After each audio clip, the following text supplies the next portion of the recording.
Talk us through it, because you had some wonderful analogies last time you were looking back at the history of this company. Oh, really? Raise the bar on me? Okay. Well, it's a really interesting business. I mean, it's this Westinghouse nuclear power business is so interesting, but they've had so many problems, many of them of their own making. Accounting problems within the firm, a whistleblower within Westinghouse suggesting the books weren't right.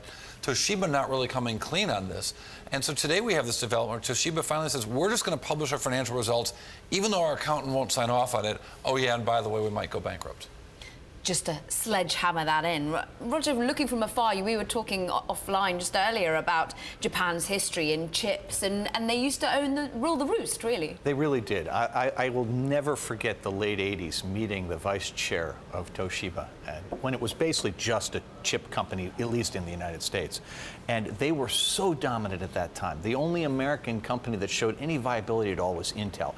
We were out of memory, more or less, and we were basically beaten by Japanese companies everywhere. And he basically said, look, you can get rid of your Intel. You don't need to be a semiconductor analyst anymore, McNamee, because it's over. We have won. And we're all tempted to look at Google and Facebook and Apple and all that way today. And I think what's going on at Toshiba gives you a sense that, in technology at least, nothing is forever.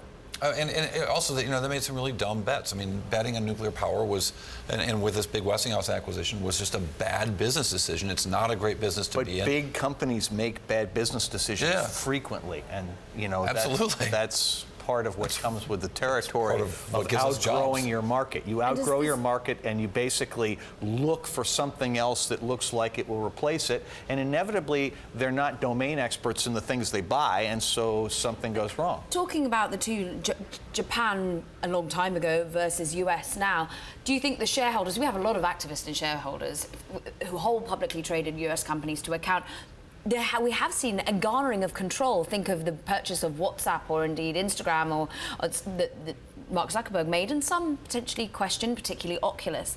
Do you think the controls are there, the safeguards are there for shareholders to rein in bad behavior, Cory? Well, clearly not. I mean, we could see there's stocks that go to zero every year. There's always a big fraud out there. There are certainly frauds in the publicly traded markets right now. That's how I made my trade as a short seller for many years. But I think that it's also important to hear when you look at the problems with what Toshiba has done. This nuclear power business is one where the contracts are so long, and the construction will take so many years, and the financial guarantees they must provide to their customers, the utility companies, are so great that when the company has financial stumbles, it doesn't have the wherewithal to recover because they don't have the financial backing and the guarantees they can provide to the companies they're doing the work for. Roger, a thought on corporate governance, particularly as we've seen the Snap IPO, for example, and how the people have so much control at the helm of the companies. But sometimes you've got to back an entrepreneur because all the bets that Facebook have made thus far are right. I wouldn't count on corporate governance to bail you out of any problem in the United States. I think in general, corporate governance in the United States is something that we pay lip service to, and which in reality is at best dormant.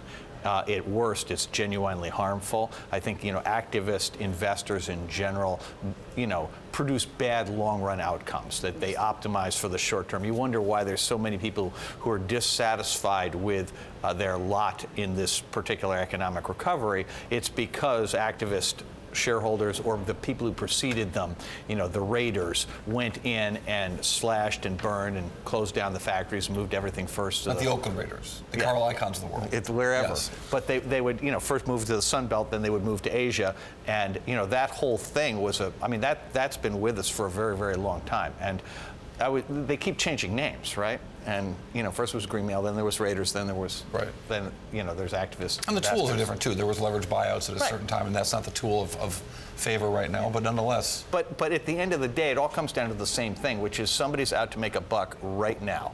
And at the end of the day, there are times when that is the best strategy for the company. But there are also times when that, in fact, may only be the best strategy for a limited number of investors over a very short period of time. And I think lately, 40 years into that practice, more often than not, it isn't working out. And to the point, it's legalese. I mean, this going concern phrase is something they put into the release so they can't get sued later, even if their corporate governance is bad. And what we've seen from Toshiba suggests that it is. And